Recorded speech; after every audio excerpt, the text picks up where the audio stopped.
প্রিয় প্রশিক্ষণার্থীবৃন্দ, আশা করি সবাই ভালো আছেন। আজকে আমরা মাইক্রোসফট ওয়ার্ডে পেজ লেআউট ট্যাবের পেজ সেটআপ নিয়ে কথা বলবো।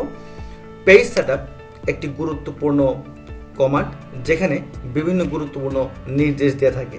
একটি ডকুমেন্টে পৃষ্ঠার সঠিক মাপ তৈরি করতে এর ব্যবহার করতে হয়। এই কাজটি যদি কোনো ব্যবহারকারী সঠিকভাবে করতে না পারে, সেক্ষেত্রে প্রিন্ট করার জন্য সঠিক যে পৃষ্ঠা দরকার সে পৃষ্ঠা প্রিন্ট না হয়ে উলটপালট প্রিন্ট হতে পারে এবং দেখতে সেটি অসুন্দরও হতে পারে। তাই এই কাজটি আমাদের ভালো করে জেনে রাখা দরকার। পেজ লেআউটে পেজ সেটআপ অংশে margin, orientation, size, column, break, line number এই বিষয়গুলি আমরা ভালো করে খেয়াল করব। সেক্ষেত্রে প্রথম যে গুরুত্বপূর্ণ বিষয় সেটি হচ্ছে মার্জিন। মার্জিন কি? একটি পৃষ্ঠার চারদিকে যে ছাড় অংশ দেওয়া হয়, অর্থাৎ যেখানে কোনো কিছু লেখা হবে না, শুধু সেই অংশটুকু ফাঁকা থাকবে, সেই অংশটুকুকে আমরা বলি মার্জিন। আমরা এই পৃষ্ঠায় লক্ষ্য করছি, এই পৃষ্ঠার উপরে একটি মার্জিন দেওয়া আছে, নিচে একটি মার্জিন দেওয়া আছে, বাঁ দিকে একটি মার্জিন দেওয়া আছে, ডান দিকেও একটি মার্জিন দেওয়া আছে।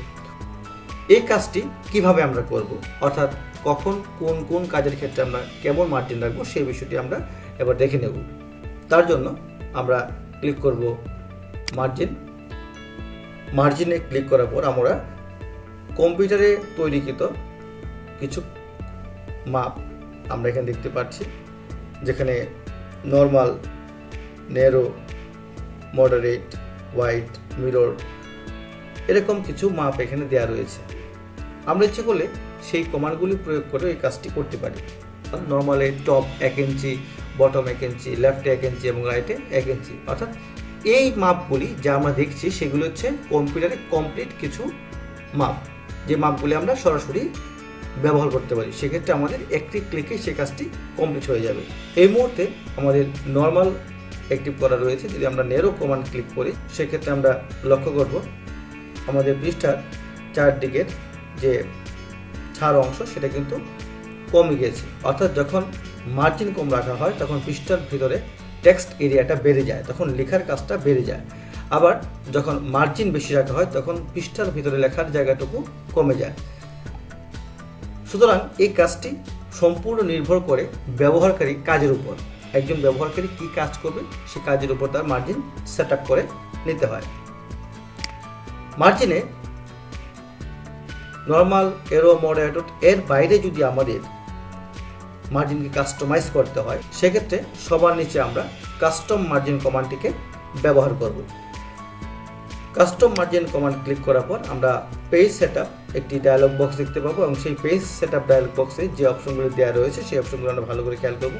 তার মানে প্রথম হচ্ছে টপ, অর্থাৎ পৃষ্ঠার উপরের অংশ, বটম পৃষ্ঠার নিচের অংশ, রাইট ডানের অংশ এবং লেফট বামের অংশ। এই চারটি অংশে সাধারণত আমরা মার্জিন দিয়ে থাকি। তবে এর বাইরে গাটার বা গাটার পজিশন, সেখানে আমাদের কোনো প্রকার এডিট করার প্রয়োজন নেই, কারণ এই কাজগুলি অটোমেটিক সেট করা রয়েছে। শুধু আমাদের দরকার আমরা একটি পৃষ্ঠার কোন দিকে কতটুকু মার্জিন রাখবো। যেমন এই মুহূর্তে যদি আমি উপরে 1 ইঞ্চি করে দিলাম, বটমে 1 ইঞ্চি করে দিলাম, রাইটে 1.5 ইঞ্চি করে দিলাম এবং লেফটে যা রয়েছে 0.5 তাই রাখলাম। রাখার পর এবার যদি আমি ওকে বাটনে ক্লিক করি, ক্লিক করার পর আমরা পৃষ্ঠায় ঠিক সেই পরিবর্তনটা দেখতে পাবো। যেমন ডান দিকে মার্জিনটা বেড়ে গিয়েছে, বাঁ দিকে কম, ওপরে নিচে একই রকম মার্জিন দেয়া রয়েছে। এভাবে আমরা একটি পৃষ্ঠার মার্জিনের সেটআপ করে নিতে পারি। এবার আসে আমরা ওরিয়েন্টেশন। ওরিয়েন্টেশন একটি পৃষ্ঠার অবস্থান বোঝায়, অর্থাৎ যে পৃষ্ঠায় আমরা কাজ করব সেই পৃষ্ঠাটি লম্বা হবে নাকি আড়াআড়ি হবে, এই দুটি কাজ ওরিয়েন্টেশনের মধ্যে দেয়া থাকে। সেক্ষেত্রে আমরা ওরিয়েন্টেশনে ক্লিক করলেই বুঝতে পারবো। পোর্ট্রেট যার কাজ হচ্ছে পৃষ্ঠাকে লম্বা অবস্থায় রাখা, ল্যান্ডস্কেপ যার কাজ হচ্ছে পৃষ্ঠাটিকে আড়াআড়িভাবে রাখা। এই দুটি কাজ আমাদের সম্পূর্ণ নির্ভর করে কাজের উপর, অর্থাৎ আমরা যখন যে কাজটি করব তার উপর ভিত্তি করে আমাদের এই নির্দেশগুলি প্রয়োগ করতে হয়। আমরা দেখে নিই কীভাবে এই কমান্ড দেওয়ার পর পৃষ্ঠার পরিবর্তন হয়। এই মুহূর্তে আমাদের পোর্ট্রেট দেওয়া রয়েছে, আমরা ল্যান্ডস্কেপ করলাম। আমরা লক্ষ্য করছি ল্যান্ডস্কেপ করার পর পৃষ্ঠাটি আড়াআড়ি হয়ে ঘুরে গিয়েছে। আমরা আবার ওরিয়েন্টেশন ক্লিক করার পর পোর্ট্রেট ক্লিক করলাম এবং আমরা লক্ষ্য করলাম আমাদের পৃষ্ঠাটি লম্বালম্বি অবস্থায় চলে এসেছে। ঠিক এভাবে আমরা আমাদের কাজের প্রয়োজন অনুযায়ী পৃষ্ঠার ওরিয়েন্টেশন করে নিতে পারি। পেজ সেটআপের পরবর্তী কমান্ড হচ্ছে size. It's a very important command, কারণ পেপার সাইজ যদি প্রিন্ট সাইজের সঙ্গে না হয় সেক্ষেত্রে কাজের এলোমেলো হতে পারে। তাহলে আমরা জেনে নিই সাইজের ব্যাপারটি। আমরা যখন সাইজে ক্লিক করলাম সেক্ষেত্রে আমরা কম্পিউটারে কিছু কমপ্লিট পেপার সাইজ দেখতে পাবো। Letter, tabloid, legal, statement, executive, A3, A4, A5 এরকম বিভিন্ন রকম পেপার সাইজ আমরা দেখতে পাবো। তবে এক্ষেত্রে আপনাদের জেনে রাখা দরকার, আমাদের অফিসিয়াল বা কমার্শিয়াল কাজের ক্ষেত্রে আমরা দু ধরনের পেপার ব্যবহার করে থাকি। একটা হচ্ছে লিগেল, যার মাপ হচ্ছে 8.5 ইঞ্চি ইন্টু 14 ইঞ্চি, অর্থাৎ যার প্রস্থ হচ্ছে 8.5 ইঞ্চি এবং দৈর্ঘ্য হচ্ছে 14 ইঞ্চি। লিগেলের পর আরেকটি কমন পেপার হচ্ছে A4 সাইজ, অর্থাৎ যেহেতু আমরা লিগেল আর A4 কমন পেপার হিসেবে কাজ করব সেক্ষেত্রে A4 এর মাপটিও আমাদের জেনে রাখা দরকার। A4 যার প্রস্থ হচ্ছে 8.27 ইঞ্চি এবং দৈর্ঘ্য হচ্ছে 11.69। সাধারণত এই দুটি পেপারে আমরা আমাদের অফিসিয়াল কাজ করে থাকি। লিগেল পেপারটি একটু লম্বা এবং A4 সেক্ষেত্রে একটু ছোট। তবে আরেকটি বিষয় জেনে রাখা দরকার, A4 is an international paper, অর্থাৎ সারা বিশ্বে যে কোনো অফিসিয়াল কাজের ক্ষেত্রে A4 সাইজ পেপারকে ব্যবহার করা হয়। কিন্তু কোনো কোনো কাজের ক্ষেত্রে যদি পাতা বড় প্রয়োজন হয় সেক্ষেত্রে আমরা লিগেল সাইজ পেপার ব্যবহার করতে পারি। আমরা দেখতে পাচ্ছি এই মুহূর্তে লেটার সাইজ পেপারটি অ্যাক্টিভ করা রয়েছে। আমি যদি এখান থেকে লিগেল সাইজ ক্লিক করি আমরা খেয়াল করব আমাদের পেজটি অনেকটা লম্বাটে হয়ে গিয়েছে, অর্থাৎ পেজটি এখন লিগেল সাইজে রূপান্তর হয়ে গিয়েছে। সাইজে ক্লিক করার পর এবার আমি ক্লিক করলাম A4 সাইজ। A4 সাইজ যেহেতু এটি ইন্টারন্যাশনাল একটি পেপার সাইজ সেহেতু আমরা এই কমান্ডটি প্রয়োগ করে দেখতে পারি পেপারটি কেমন দেখা যায়। আমরা খেয়াল করলাম আমাদের A4 সাইজ পৃষ্ঠাটি খুবই স্ট্যান্ডার্ড একটি পেজ, অর্থাৎ যার মধ্যে আমরা অফিসিয়াল কাজ খুব সুন্দরভাবে উপস্থাপন করে নিতে পারি।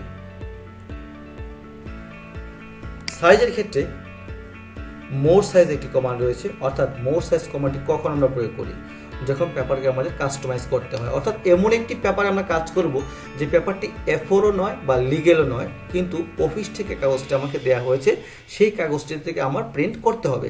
যদি এমন কোনো কাজ আমাকে করতে হয় সেক্ষেত্রে আমরা চলে আসবো মোর পেপার সাইজ। মোর পেপার সাইজ কমান্ড দেওয়ার পর আমরা পেজ সেটআপ অপশনে চলে আসলাম এবং এক্ষেত্রে আমরা লক্ষ্য করছি যে পেপার সাইজ যে ঘর রয়েছে তার নিচে ওয়াইড এবং হাইট নামের দুটি ঘর রয়েছে। অর্থাৎ এই ধরনের কাজের ক্ষেত্রে আমরা যখন কোনো পেপারকে কাস্টমাইজ করি, যে পেপারটি কোনো নাম থাকে না, সেই পেপারটিকে আমরা কিভাবে আমাদের কাজের সঙ্গে সম্পৃক্ত করব, অর্থাৎ একটি স্কেল দিয়ে ওই পৃষ্ঠার দৈর্ঘ্য কত সেটা আমরা মেপে নেব এবং ওই পৃষ্ঠার প্রস্থ কত সেটা আমরা মেপে নেব। আমরা ধরে নিলাম আমরা স্কেল দিয়ে মেপে ওই পৃষ্ঠার প্রস্থ পেলাম 8 ইঞ্চি এবং দৈর্ঘ্য পেলাম 12 ইঞ্চি। তাহলে প্রস্থ হচ্ছে 8 এবং দৈর্ঘ্য 12। যখন এই ধরনের পেপার আমরা নিজে থেকে তৈরি করি তখন সেই পেপারটির নাম হয় কাস্টম সাইজ। এই মাপটি নেওয়ার পর এবার সর্বশেষ আমাদের কাজ হচ্ছে ওকে বাটনে ক্লিক করা। অর্থাৎ এখন যে পেপারটি আমরা দেখতে পাচ্ছি সেই পেপারটি হচ্ছে কাস্টম সাইজ, আমাদের নিজের তৈরিকৃত একটি পেপার। পেজ সেটআপের আরও একটি গুরুত্বপূর্ণ কমান্ড হচ্ছে কলাম, যার কাজ হচ্ছে পৃষ্ঠা বিভাজন। অর্থাৎ একটি পৃষ্ঠাকে যদি আমরা একের অধিক বিভক্ত করতে চাই সেক্ষেত্রে আমরা এই কমান্ডটিকে ব্যবহার করতে পারি। তবে এক্ষেত্রে এটিও জানা প্রয়োজন আমরা কোন কোন কাজের ক্ষেত্রে এর ব্যবহার করতে পারি। আমরা অনেক সময় খেয়াল করি যে পত্র পত্রিকায় বিভিন্ন কলাম ব্যবহার করা হয়ে থাকে, অথবা স্কুল কলেজের প্রশ্ন তৈরি করতে গেলেও কলাম তৈরি করা হয়ে থাকে। এমন অনেক ধরনের কাজ রয়েছে যেখানে কলাম তৈরি করে কাজটিকে আমাদের সম্পন্ন করতে হয়। এই ধরনের কাজের ক্ষেত্রে আমরা কলামের কোনো বিকল্প নেই। এবার আমরা দেখে নেব কিভাবে এই কাজটি করা হয়ে থাকে। আমরা এখানে যে পৃষ্ঠাটি দেখতে পাচ্ছি সেই পৃষ্ঠাটি বর্তমানে এক কলামে রয়েছে। কলামে ক্লিক করার পর আমরা দেখতে পাচ্ছি এখানে 1 column, 2 column, 3 column, left column এবং রাইট কলাম। অর্থাৎ বর্তমানে আমরা 1 কলামে রয়েছি। যদি আমি 2 কলামে ক্লিক করি সেক্ষেত্রে আমার পৃষ্ঠাটি দুটি ভাগে বিভক্ত হয়ে গিয়েছে। পরবর্তী কমান্ড হচ্ছে 3 কলাম, অর্থাৎ এখন আমার পৃষ্ঠাটিতে 3টি কলাম তৈরি হয়েছে, 3টি ভাগে বিভক্ত হয়েছে এবং 3টি আলাদা টেক্সট এরিয়া তৈরি হয়ে গিয়েছে। কলামের পরবর্তী কমান্ড হচ্ছে লেফট। যদি এই কমান্ডটি আমরা প্রয়োগ করি সেক্ষেত্রে আমরা খেয়াল করব বাঁ দিকের কলামটি ছোট এবং ডান দিকের কলামটি বড়। এই ধরনের কাজের ক্ষেত্রে আমরা লেফট কমান্ডটিকে ইউজ করতে পারি। কলাম থেকে সর্বশেষ কমান্ড হচ্ছে রাইট, অর্থাৎ রাইট কলাম কমান্ডের মাধ্যমে আমরা বাঁ দিকের কলামটিকে বড় করতে পারি এবং ডান দিকের কলামটিকে আমরা ছোট রাখতে পারি। এর পুরো বিষয়টি নির্ভর করছে আমাদের কাজের প্রয়োজন অনুযায়ী এবং চাহিদা অনুযায়ী। এই কমান্ডগুলির বাইরেও কলামে মোর কলাম নামে আরও একটি কমান্ড দেওয়া রয়েছে। তার মোর মানে হচ্ছে আরও। যদি আমাদের আরও বিশেষ কিছু নির্দেশ এখান থেকে দিতে হয় সেক্ষেত্রে আমরা মোর কলাম কমান্ডে ক্লিক করতে পারি। মোর কমান্ড ক্লিক করার পর এখন আমি ধরে নিলাম যে আমার 1, 2, 3 লেফট এবং রাইট এই 5টি জিনিস আমরা দেখলাম। 3টি কলাম দেওয়া আছে সর্বোচ্চ, কিন্তু আমার প্রয়োজন হচ্ছে 5টি। সেক্ষেত্রে নাম্বার অফ কলাম যে ঘরটি রয়েছে সেখানে আমরা 5 উল্লেখ করে দিলাম। 5 উল্লেখ করে দেওয়ার পর যদি আমি এখানে ওকে বাটনে ক্লিক করি আমরা খেয়াল করব আমাদের পৃষ্ঠায় 5টি কলাম তৈরি হয়ে গিয়েছে। এভাবে আমরা 3-এর অধিক যদি কলাম ব্যবহার করতে চাই তাহলে আমরা মোর কলাম অপশনটিকে ব্যবহার করতে পারি। এছাড়াও মোর কলামে আরও কিছু বিশেষ কমান্ড রয়েছে, সেগুলো আমরা দেখে নেব। কলাম, মোর কলাম, স্পেসিং, এটি আরেকটি বিশেষ গুরুত্বপূর্ণ কাজ। অর্থাৎ আমাদের যে 5টি কলাম রয়েছে প্রত্যেকটি কলামের মাঝখানে যে ফাঁকা জায়গাটুকু থাকে সেই জায়গাটুকু যদি আমরা কমিয়ে রাখতে চাই তাহলে আমরা এর ব্যবহার করতে পারি। মাঝখানে আমরা স্পেস দেখতে পাচ্ছি 0.5, অর্থাৎ যদি এখানে আমি স্পেসটা বাড়িয়ে দিই সেক্ষেত্রে কলামের ভিতরে লেখার জায়গাটুকু কমে আসবে। আর যদি স্পেসিং কমিয়ে দিই সেক্ষেত্রে ভিতরে লেখার পরিমাণ বেড়ে যাবে, অর্থাৎ কলামগুলি একটু বড় হয়ে যাবে। আপনারা লক্ষ্য করবেন যেমন এখানে স্পেসিং 5 এবং কলামের ওয়াইড হচ্ছে 1.54 ইঞ্চ। যদি এটিকে আমি 4 করি আমরা খেয়াল করছি ওয়াইড, কলামের ওয়াইড 1.62 তৈরি হয়ে গিয়েছে। যদি আমি 3 করি আমরা খেয়াল করব প্রতিটি কলামের ওয়াইড হচ্ছে 1.7 ইঞ্চ করে। এবার আমি ওকে ক্লিক করলাম। আপনারা খেয়াল করুন প্রতিটি কলামের মাঝখানে যে জায়গাটুকু আছে স্পেস, সেই স্পেসটুকু কমে ভিতরে লেখার পরিমাণ কিন্তু এবার বেড়ে গেল। এই কাজটা আমরা আবার দেখে নিই। এখন আমরা মাঝখানে স্পেসটুকু বাড়িয়ে দেব।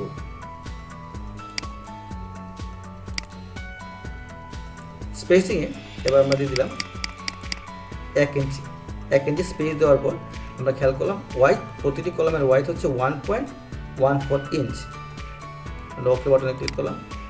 এবার যদি আমরা খেয়াল করি আমরা দেখব প্রতিটি কলামের মাঝখানে 1 ইঞ্চি করে স্পেস তৈরি হয়ে গিয়েছে, অর্থাৎ একটি কলাম থেকে একটি কলামের দূরত্ব অনেক বেশি তৈরি হয়ে গিয়েছে। এভাবে আমরা কলামের ক্ষেত্রে স্পেসিংয়ে ব্যবহার করে নিতে পারি।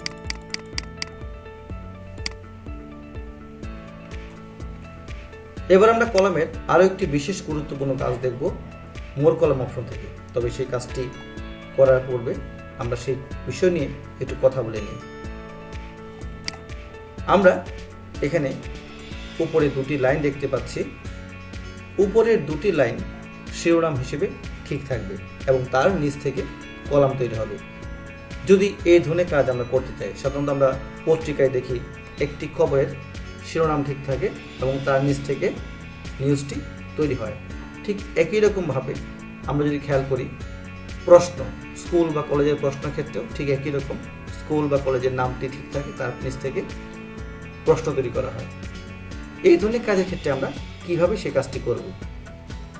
প্রথমে অবশ্যই আমাদেরকে দেখে নিতে হবে কার্সরটি কোথায় রয়েছে, অর্থাৎ যেখান থেকে কাজটি আমি শুরু করব আমার কার্সরটি সেখানে রাখতে, অর্থাৎ আমি প্রথম দুটি লাইনের পর মাঝামাঝি জায়গায় কার্সরটি রাখলাম।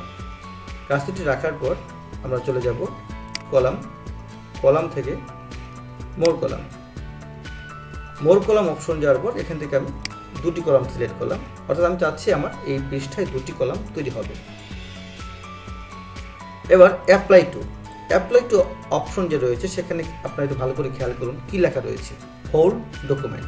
অর্থাৎ যদি এই কমান্ড হোল ডকুমেন্ট হয় তাহলে উপরের শিরোনাম আমার ঠিক থাকবে না, কারণ পুরো পৃষ্ঠাতেই তখন দুটি কলামে তৈরি হয়ে যাবে। সেক্ষেত্রে যেহেতু আমরা কার্সর রেখে বোঝাচ্ছি যে উপরে অংশ ঠিক থাকবে, তাহলে আমরা অ্যাপ্লাই টু অপশন থেকে ক্লিক করব this point forward command click করার পর আপনাদের খেয়াল করুন এখানে প্রিভিউ দেখাচ্ছে উপরের অংশটি ঠিক থাকবে, তার নিচ থেকে কলাম তৈরি হবে। তাহলে আমরা এই কমান্ড দেওয়ার পর ওকে বাটনে ক্লিক করব। এবার যদি আমরা খেয়াল করি আমাদের উপরের শিরোনাম ঠিক রয়েছে এবং তার নিচ থেকে দুটি কলাম তৈরি হয়ে গিয়েছে। এই কাজটি খুবই গুরুত্বপূর্ণ একটি কাজ, এমন কাজ আমাদের প্রায় সময় করে নিতে হয়। এবার পেজ সেটআপের আমরা আরও একটি গুরুত্বপূর্ণ কাজ দেখব, সেটা হচ্ছে ব্রেক থেকে কলাম, অর্থাৎ কলাম ব্রেক, এটাকে আমরা বলি কলাম ব্রেক। এর কাজ কি? এর কাজ হচ্ছে এক কলাম থেকে কার্সরকে সরাসরি আরেকটি কলামে ব্যবহার করা। একটি কলাম থেকে যদি আমরা সরাসরি কার্সরটিকে পরবর্তী কলামে ব্যবহার করতে চাই, অথবা একটি কলামে যে লেখা রয়েছে তার কিছু অংশ আমরা যদি পরবর্তী কলামে ব্যবহার করতে চাই, সেক্ষেত্রে অবশ্যই খেয়াল করতে হবে কার্সরের ডান দিকের অংশটুকু যে লেখা থাকবে সেই লেখাটুকু চলে যাবে পরবর্তী কলামে। আমরা খেয়াল করছি আমাদের পৃষ্ঠায় আইটি সেবা যে লেখাটি রয়েছে সেই লেখাটি প্রথম কলামে রয়েছে। এখন এই মুহূর্তে আমি যদি চাই যে আমার কার্সরটি এখান থেকে চলে আসবে সরাসরি দ্বিতীয় কলামে, কিন্তু দ্বিতীয় কলামে ক্লিক করলে কিন্তু সেটি আসবে না, যেটা আমি ক্লিক করছি সেটা কিন্তু আসছে না। যদি দ্বিতীয় কলামে সরাসরি আমরা ব্যবহার করতে চাই, সেক্ষেত্রে আমরা আইটি সেবার পর কার্সরটিকে রেখে ব্রেক থেকে আমরা ক্লিক করব কলাম ক্লিক করার পর আমরা যদি খেয়াল করি আমাদের কার্সরটি সরাসরি পরবর্তী যে কলাম সেখানে চলে আসছে।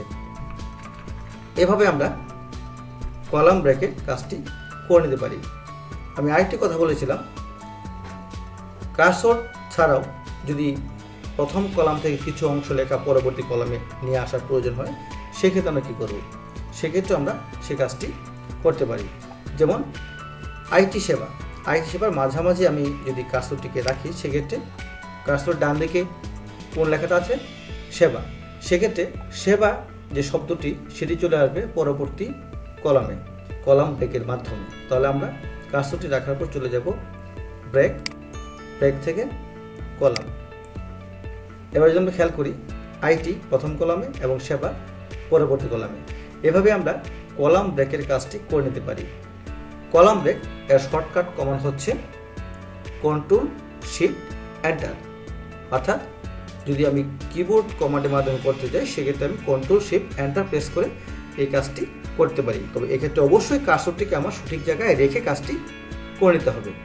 পেজ সেটআপে আমাদের পরবর্তী কমান্ড হচ্ছে লাইন নাম্বার, অর্থাৎ একটি ডকুমেন্টের পৃষ্ঠায় যে কয়টি লাইন টাইপ করা হয়েছে তার প্রত্যেকটি লাইনের সঠিক হিসাব যদি আমরা জেনে রাখতে চাই, সেক্ষেত্রে আমরা লাইন নাম্বার ব্যবহার করতে পারি এবং ইচ্ছে করলে লাইন নাম্বার আমরা প্রিন্টেও ব্যবহার করতে পারি।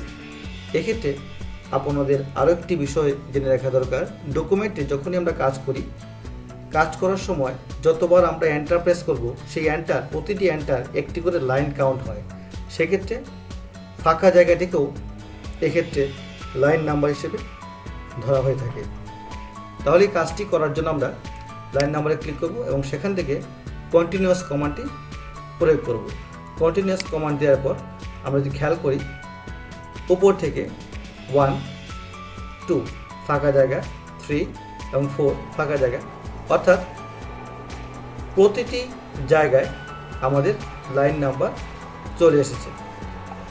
এভাবে আমরা আমাদের কাজের প্রয়োজনে লাইন নাম্বারকে ব্যবহার করতে পারি। তাহলে প্রশিক্ষণার্থীরা, আশা করি আজকের পেজ সেটআপ অংশের প্রতিটি কমান্ড আপনাদের কাজের ক্ষেত্রে অনেক বেশি সাহায্য করবে এবং একটি পৃষ্ঠাকে সঠিক মাপ তৈরি করতে এই নির্দেশগুলির কোনো বিকল্প নেই। আগামী পর্বে আবারও নতুন কিছু কমান্ড নিয়ে আপনাদের সামনে উপস্থিত হব। সে পর্যন্ত সবাই ভালো থাকুন, সুস্থ থাকুন। ধন্যবাদ।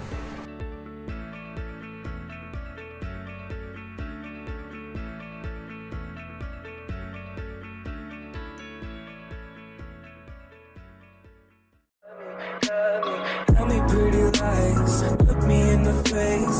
Tell me that you love me, even if it's fake.